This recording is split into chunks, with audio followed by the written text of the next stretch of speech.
22 février. Lévitique, chapitre 12, verset 1 à chapitre 13, verset 59. L'Éternel s'adresse à moi en ces termes. Parlez aux Israélites, lorsqu'une femme conçoit et met au monde un garçon, elle sera rituellement impure durant 7 jours, comme lors de son disposition menstruelle. Le 8e jour, on circoncira l'enfant.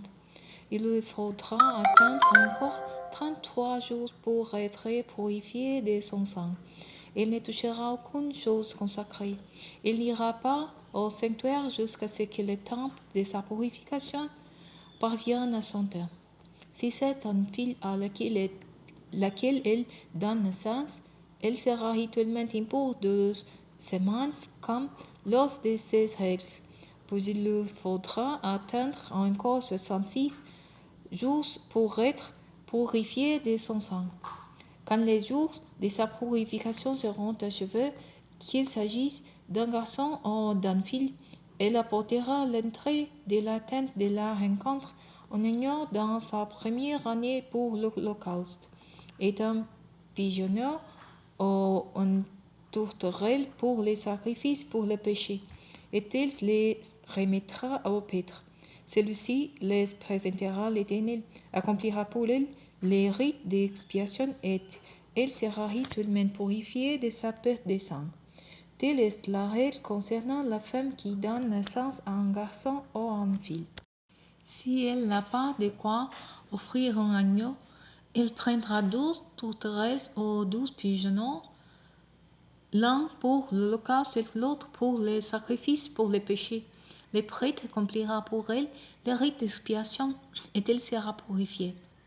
L'Éternel parla à Moïse et à Aaron en ces termes. Si une boursouflure, une dartre ou une tache sur la peau de quelqu'un devient un plaie qui fait suspecter une maladie de peau évolutive, on l'amènera au prêtre Aaron ou à l'un de ses descendants. Celui-ci examinera cette affection de la peau. Si à l'endroit malade, les poils sont devenus blancs et si la plaie formait une crosse dans la peau, c'est bien un cas de maladie de peau évolutive. Sur la base de l'examen, le prêtre déclarera cette personne impure. Mais si la tache blanche ne forme pas de crosse visible de la peau, et si les poils n'est pas devenu blanc, le prêtre isolera le sujet pendant 7 jours. Le 7e jour, il l'examinera. S'il constate que le mâle est resté stationnaire sans s'éteindre sur la peau, il isolera les malades en 2e semaine, puis il procédera à un nouvel examen. Si la partie malade s'est estompée et ne s'est pas étendue sur la peau, le prêtre déclarera cet impur. C'est un simple dartre. La personne nettoiera ses vêtements et sera pure. Mais si la dartre s'étend sur la peau après que la prêtre a examiné la personne et l'est déclarée pure, celle-ci retournera se faire examiner par le prêtre. Si celui-ci constate une extension de la dartre sur la peau, il déclarera la personne impure. C'est une maladie de peau évolutive. Lorsqu'un homme sera suspecté d'être atteint d'une maladie de peau évolutive, on l'amènera au prêtre qui l'examinera. S'il constate une boursouflure blanche sur la peau qui est faite blanchir les poils et qu'il y ait un bourgeonnement de chair vive dans la tumeur, c'est une maladie de peau infectieuse et chronique.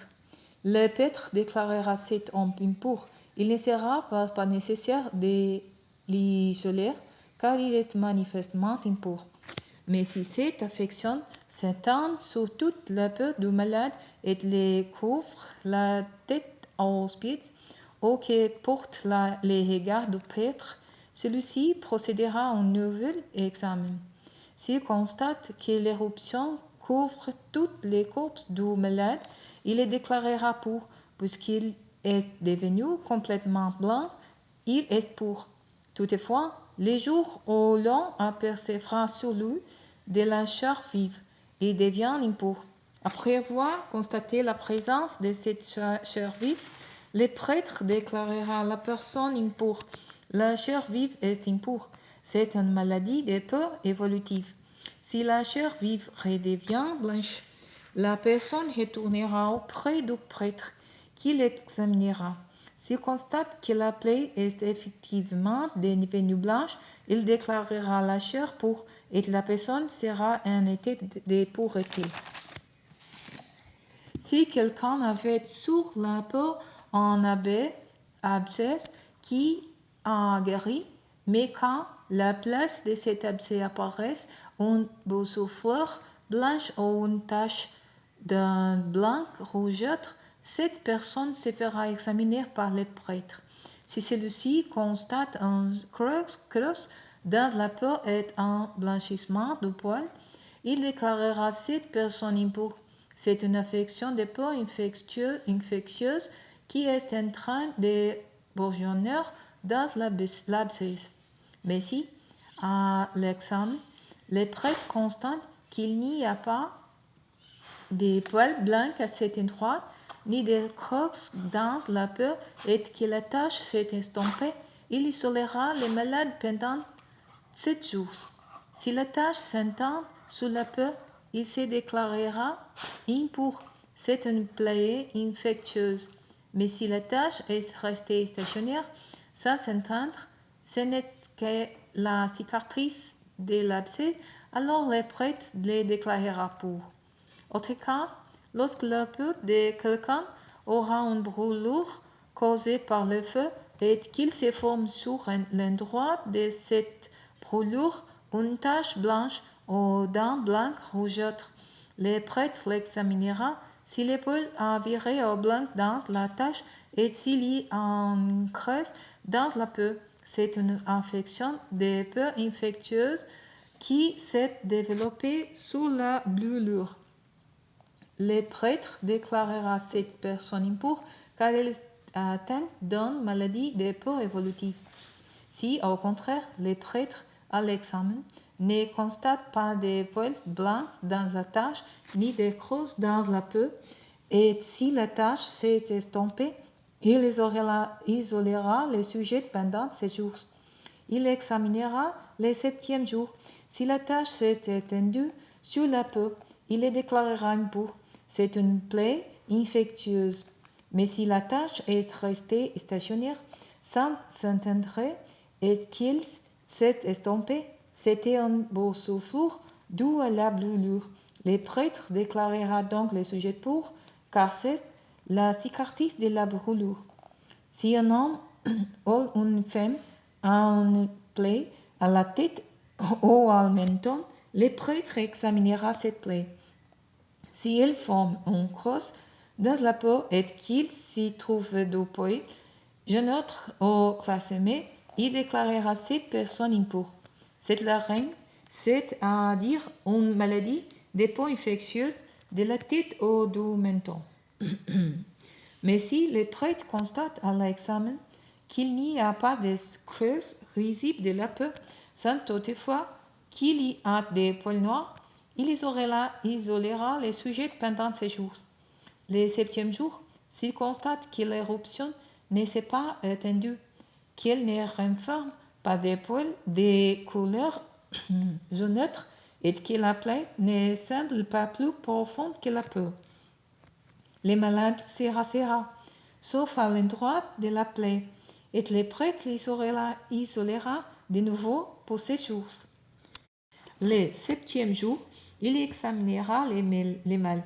Si le mâle ne s'est pas étendu sur la peau et s'il ne forme pas de crosses visibles, il les déclarera pur.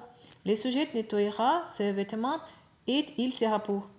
Mais si la teigne s'est étendue sur la peau après que la malade a été déclarée pur, le prêtre en fera le constat et n'aura pas besoin de vérifier si le poil est de couleur jaunâtre. La personne est impure. Si le mâle semble stationnaire et que les poils sombres ont poussé à l'endroit malade, c'est qu'il est guéri et pur. Le prêtre déclarera la personne pure. Si un homme ou une femme a des taches blanches sur la peau, le prêtre l'examinera. Si les taches sont d'un blanc pâle, c'est une éruption bénigne. Le sujet est pur. Lorsqu'un homme perd ses cheveux, c'est une calvitie. Il est pur. Si la tête se dégaine sur les devants, c'est une calvitie du front. Il est pur. Mais si une plaie d'un blanc rougeâtre apparaît dans la partie chauve, sur la tête ou sur le front, c'est une plaie infectieuse qui a bourgeonné dans la partie chauve ou sur le front. Si à l'examen, le prêtre constate que la plaie provoque une boursouflure d'un blanc rougeâtre sur le crâne ou sur le front chauve et qu'elle a l'aspect d'une maladie évolutive de la peau, l'homme a une maladie infectieuse, il est impur et le prêtre doit le déclarer impur. C'est la tête que le mal l'a frappé. La personne atteinte d'une telle maladie de la peau portera des vêtements déchirés et aura la tête décoiffée. Elle se couvrira de la partie inférieure du visage et criera « Impur, impur ». Tant qu'elle a ce mal, elle est impure. Elle habitera les cartes à l'extérieur du camp. Si une tache de moisissure apparaît sur des vêtements en laine ou en lin, ou sur un tissu ou un tricot de lin ou de laine, ou encore sur une peau ou sur un objet en cuir, si elle devient verdâtre ou rougeâtre sur les vêtements ou sur la peau, sur les tissus ou le tricot ou sur tout objet en cuir, c'est une sorte d'infection des tissus. On la montrera au prêtre. Celui-ci l'examinera et informera l'objet atteint pendant 7 jours. Le 7e jour, il examinera la tache. Si elle s'est étendue sur les vêtements, les tissus ou les tricots, sur la peau ou l'objet en cuir, il s'agit d'une moisissure maligne. L'objet est impur. Il les brûlera, quel qu'il soit, car il s'agit d'une moisissure maligne. L'objet doit être brûlé au feu. Mais si le prêtre constate que la tache ne s'est pas étendue sur l'objet, il ordonnera de les laver, puis il tiendra enfermé une 2e semaine. Après ce lavage, il examinera à nouveau la tache si elle n'a pas changé d'aspect de façon visible, même si elle ne s'est pas étendue. L'objet est impur et devra être brûlé, que la moisissure l'ait corrodé à l'endroit ou à l'inverse. Mais si le prêtre voit que la tache s'est estompée après le lavage, il arrachera cette partie du vêtement, de la peau, du tissu ou du tricot. Si la tache réapparaît plus tard sur l'objet, c'est une moisissure qui se développe. Tout brûlera de l'objet ou est la tache. Quant au vêtement, au tissu, au tricot ou à l'objet en cuir que tout aura lavé et d'où la tache aura disparu, tu les laveras une seconde fois et il sera pur. Telle est la loi relative à une tache de moisissure sur un vêtement de laine ou de lin, sur un tissu ou un tricot ou sur tout objet de cuir selon lequel on déterminera s'il est pur ou impur.